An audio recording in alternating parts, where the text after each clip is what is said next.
Assalamualaikum warahmatullahi wabarakatuh dan selamat siang. Perkenalkan, saya Widodo Ramadana SHMH, dosen tetap pada program studi ilmu hukum Fakultas Hukum Universitas Prima Indonesia, Medan, Sumatera Utara.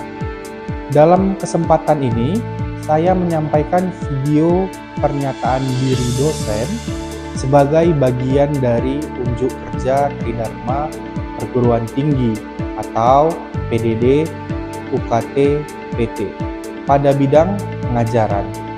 Mata kuliah yang saya ampu adalah Hukum Waris Perdata.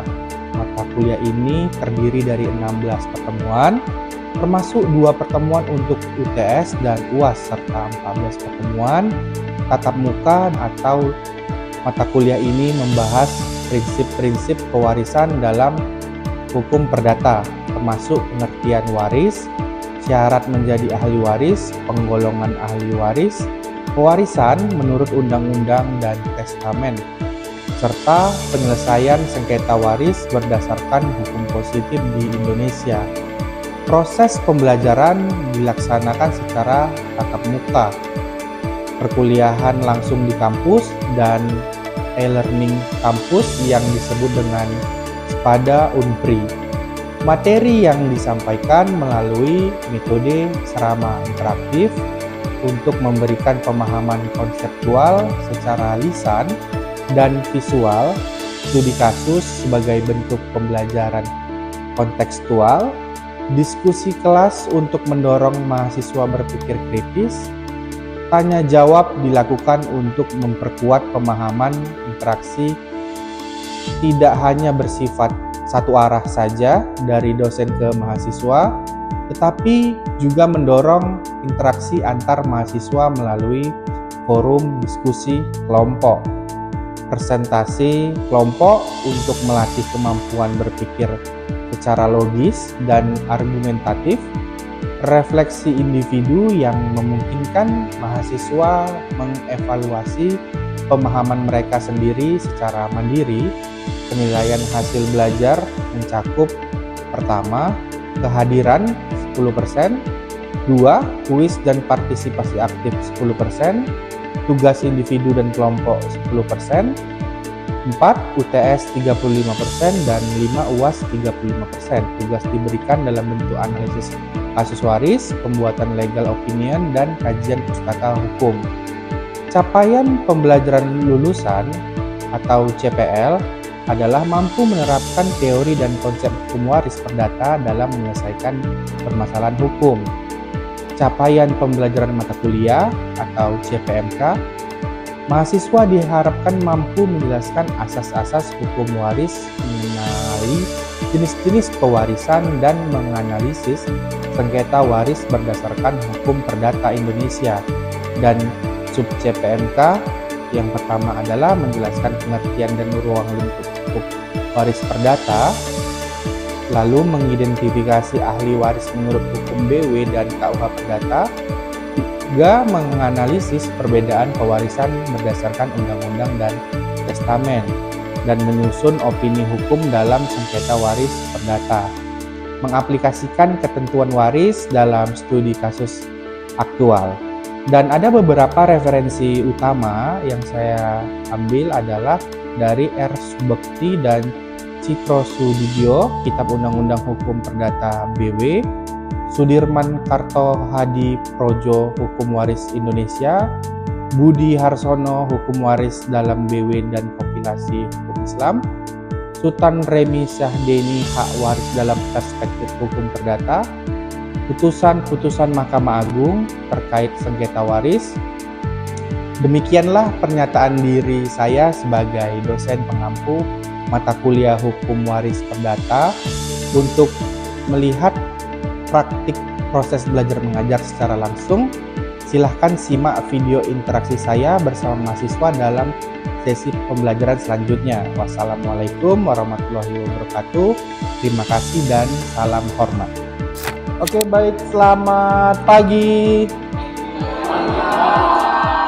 Oke, gimana kabarnya hari ini? Sehat? Oke, baik. Sebelum kita masuk materi hari ini, ada baiknya kita berdoa terlebih dahulu agar perkuliahan yang kita jalani akan berjalan dengan baik dan lancar, ya. Baik, doa dimulai.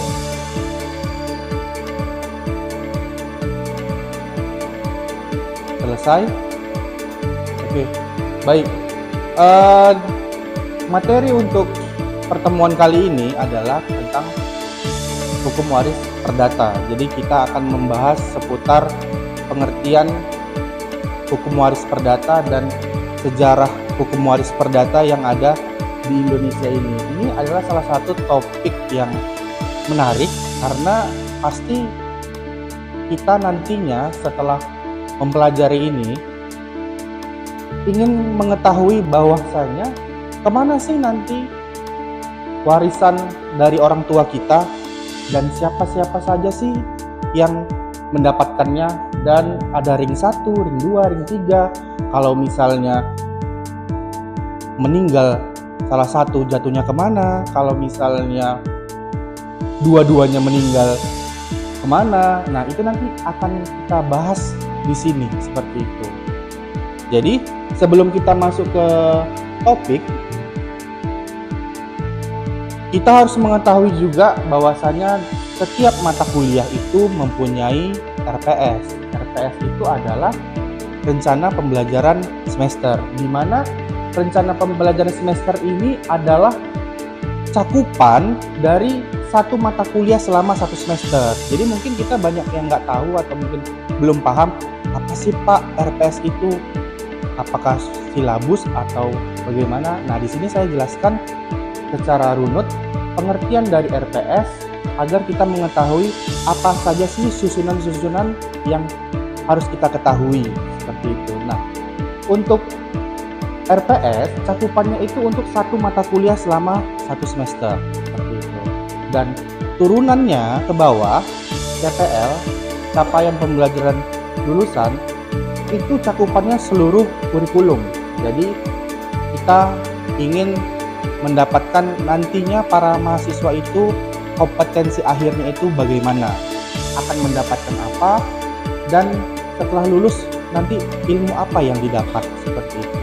Lalu turun ke bawahnya menjadi capaian pembelajaran mata kuliah atau CPMK. Di sini ini cakupannya adalah satu mata kuliah, di mana kompetensi yang harus dicapai melalui satu mata kuliah itu apa sih seperti itu. Dan di bawahnya ada namanya sub CPMK. Sub CPMK ini apa? Sub CPMK ini adalah topik mingguan yang harus kalian ketahui, seperti pertemuan 1 sampai dengan pertemuan 16 seperti itu. Jadi biar kita familiar dan tahu, oh ternyata satu mata kuliah ini punya berbagai macam komponen seperti itu, dari RPS, CPL, CPMK, dan juga sub CPMK. Jadi ketika nanti dosennya membahas tentang RPS, kalian nggak bingung lagi. Atau kalau masuk ke dalam satu mata kuliah, boleh ditanya RPS-nya mana Pak. Jadi situ sudah menggambarkan cakupan semua dari mata kuliah. Nah, ini adalah salah satu contoh dari RPS. Jadi dia contohnya itu seperti ini. Di sini ada judul mata kuliahnya, ada nama dosen pengembang RPS-nya, dan juga ada koordinator mata kuliahnya. Nah, di sini kita dapat melihat capaian-capaian apa saja yang harus dikuasai oleh mahasiswa. Dari untuk menguasai fenomena pewarisan, fenomenanya itu banyak sekali, dan bagaimana sih menanggulangi kejadian-kejadian dalam pewarisan dan begitu. Dan sub di CPMK juga menjelaskan tentang bagaimana kita bisa menguasai dasar-dasar hukum terkait fenomena pewarisan, dan juga menguasai dasar hukum perilaku yang terjadi dari pewarisan. Karena kadang mungkin banyak yang nggak ngerti apa yang harus dibuat ketika orang tua meninggal seperti itu. Jadi dengan kita mempelajari ini, kita dapat mengetahui bahwasanya apa aja langkah-langkah yang harus kita perbuat. Nah, di RPS ini ada beberapa bahan kajian dari pertemuan 1 sampai dengan 16. Jadi semuanya lengkap ada di sini. Dari awal sampai dengan akhir. Dari pengantar hukum waris sampai selesai. Dan juga ada beberapa buku referensi utama yang bisa kalian jadikan perbendaharaan. Salah satunya dari Ali Afandi, Hukum Waris, Hukum Keluarga, dan Hukum Pembuktian. Dan juga dari Anis Situs Amanat, Membagi Warisan berdasarkan pasal-pasal hukum perdata BW, dan juga Zaini Asyadi, Hukum Keperdataan. Jadi literaturnya banyak, kalian juga belajarnya bukan hanya dari dosennya, karena mahasiswa itu belajar juga harus secara mandiri, bukan hanya di kelas, tapi juga di luar berdasarkan fakta-fakta di lapangan seperti itu. Jadi belajar itu bisa dari mana aja dan juga bisa dari siapa saja. Nah, ini adalah salah satu contoh RPS di mana di pertemuan pertama kita bisa mengetahui bahwasanya mata kuliah apa yang sedang diajarkan. Jadi di awal itu menjelaskan tentang pengantar hukum waris. Indikatornya adalah dianggap bisa menganalisis dan mengkaji pengantar hukum waris. Dan juga nanti akhirnya kalian bisa menganalisis dan mengkaji pengantar hukum waris, dan juga metode belajarnya juga banyak beragam, dari model ceramah, interaktif, dan juga diskusi. Nah, mata kuliah hukum waris perdata ini juga berkesinambungan dengan penelitian-penelitian yang telah saya lakukan. Nah, ini salah satunya adalah penelitian yang sudah terpublish di Sinta 4. Jadi kedudukan ahli waris anak laki-laki yang sudah dan belum mandiri terhadap harta bersama. Jadi kalau misalnya kalian mau melihat beberapa penelitian saya terkait hukum waris perdata, boleh dicek gitu di Jurnal Hukum Lex Generalis seperti itu. Nah, selain metode ceramah, kita mempunyai platform e-learning. Namanya adalah Spada Unpri mdn.ac.id. Nah, Spada Unpri ini salah satu media untuk kita memberikan perkuliahan bukan hanya secara tatap muka, tapi materi-materi RPS, absensi, tugas, diskusi bisa juga dilakukan di platform Spada Unpri ini yang sering kita bicarakan seperti itu. Jadi bukan hanya di sini, tapi banyak sekali platform yang bisa kita gunakan. Kita masuk ke materi tentang hukum waris perdata. Nah, di mata kuliah ini, ketentuan-ketentuan hukum waris ini bersumber semua dari Kitab Undang-Undang Hukum Perdata atau seringkali disebut dengan BW. Ya. Ada yang tahu BW itu apa?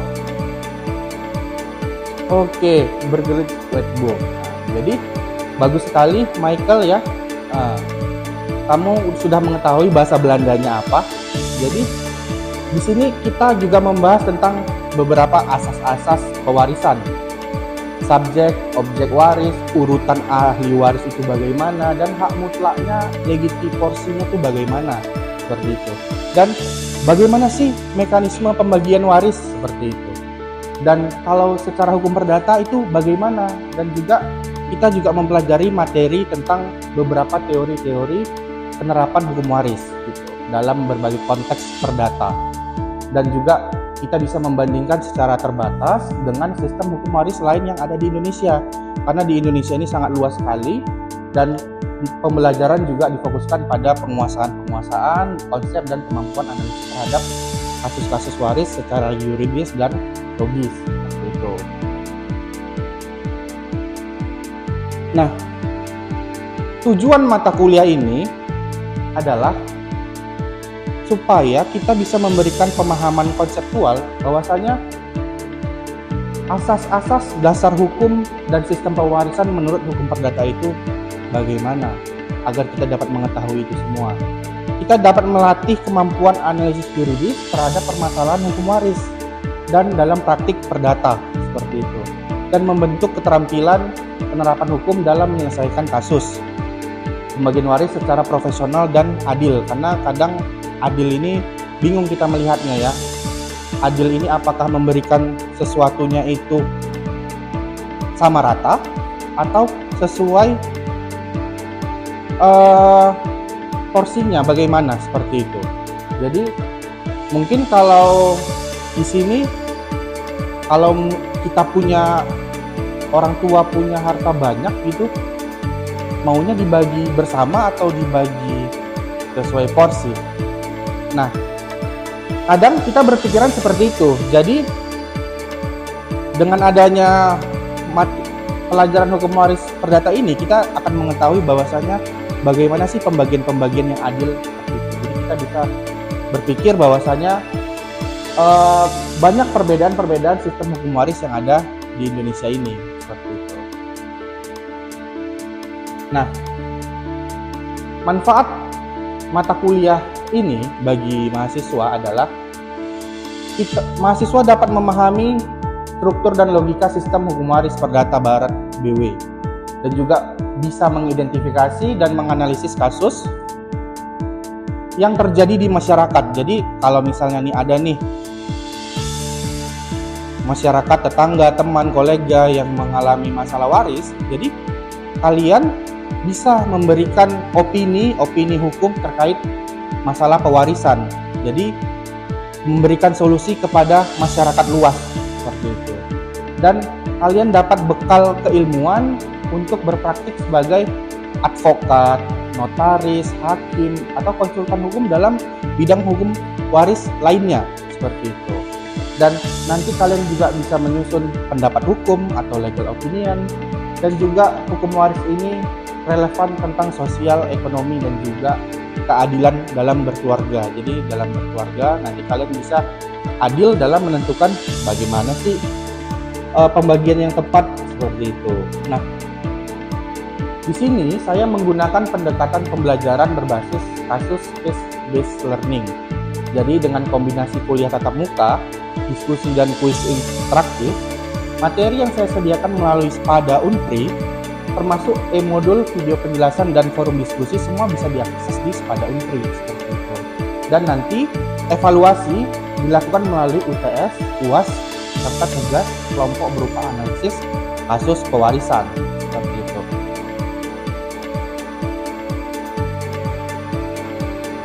Nah, kita masuk ke sejarah kewarisan. Jadi sejarah kewarisan merupakan bagian dari perkembangan hukum yang mencerminkan cara suatu masyarakat untuk memandang kematian dan hak milik. Jadi ketika kematian datang, ada yang timbul dari situ. Apa yang timbul? Waris. Nah, waris ini bukan hanya sekedar harta saja yang diwariskan, tapi hutang pun diwariskan. Jadi kalau misalnya kita mau menerima waris, dan juga kita harus siap menerima hutang-hutangnya. Tapi kalau mau ditolak bisa ditolak semuanya pun bisa, seperti itu. Nah, dalam konteks hukum waris ini, sejarah memberikan pemahaman bagaimana aturan mengenai pembagian harta orang yang meninggal. Bahwasanya orang yang meninggal itu mengalami transformasi dari yang berbasis adat dan agama menjadi sistem hukum tertulis yang lebih modern untuk menghindari perselisihan yang tidak kunjung selesai, seperti itu.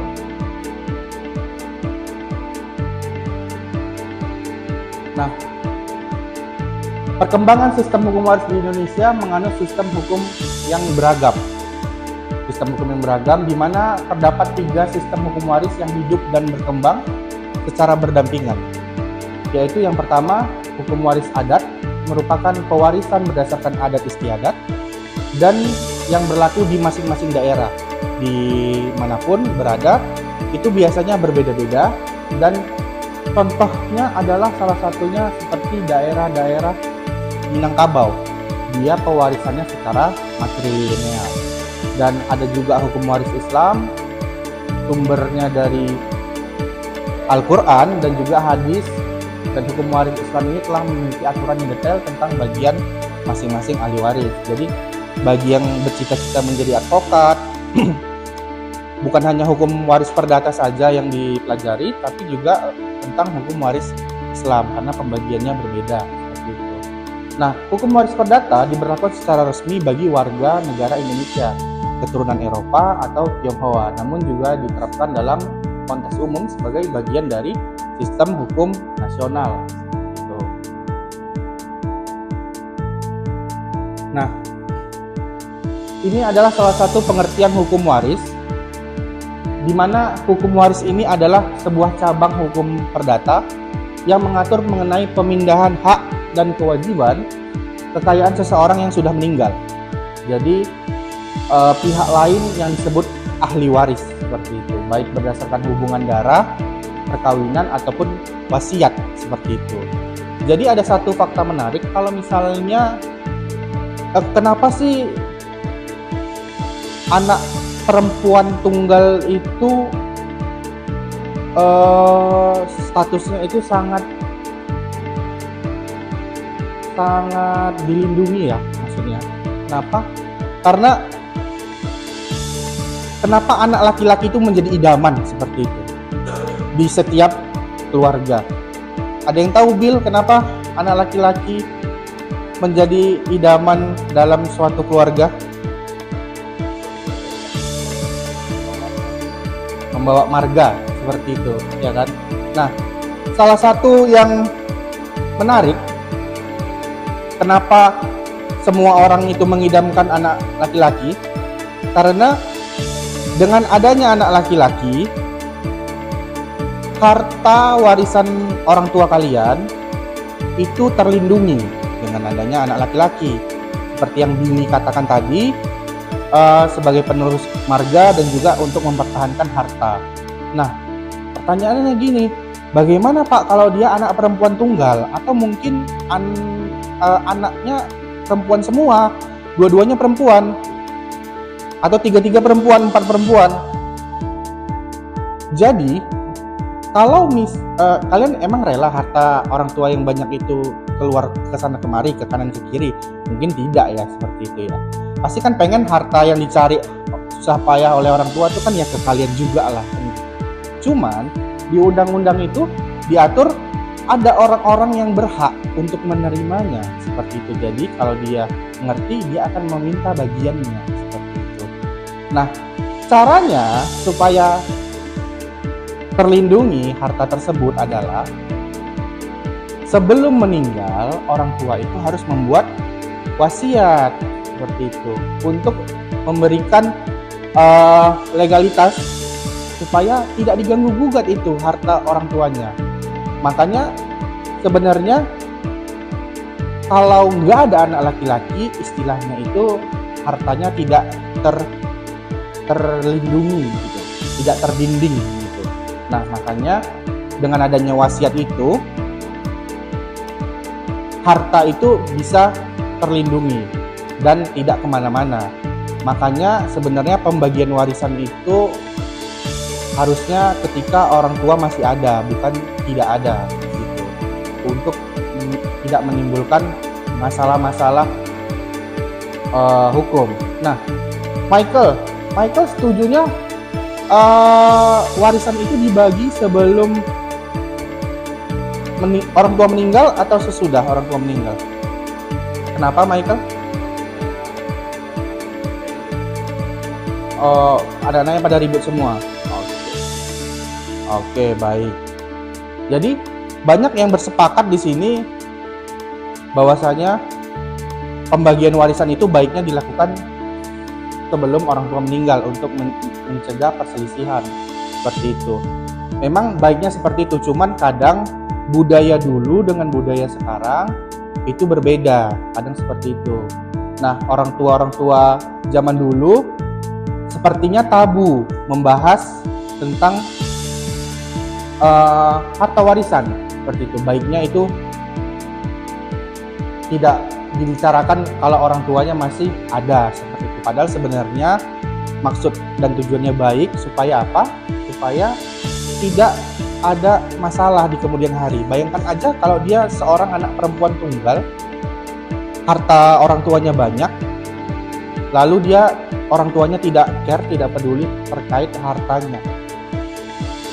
Bagaimana anak perempuan tunggalnya ini untuk bisa menghandle itu semua seperti itu. Jadi makanya itu harus diketahui bersama. Nah, oke.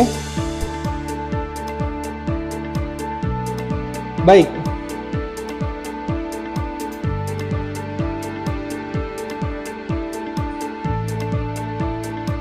Di akhir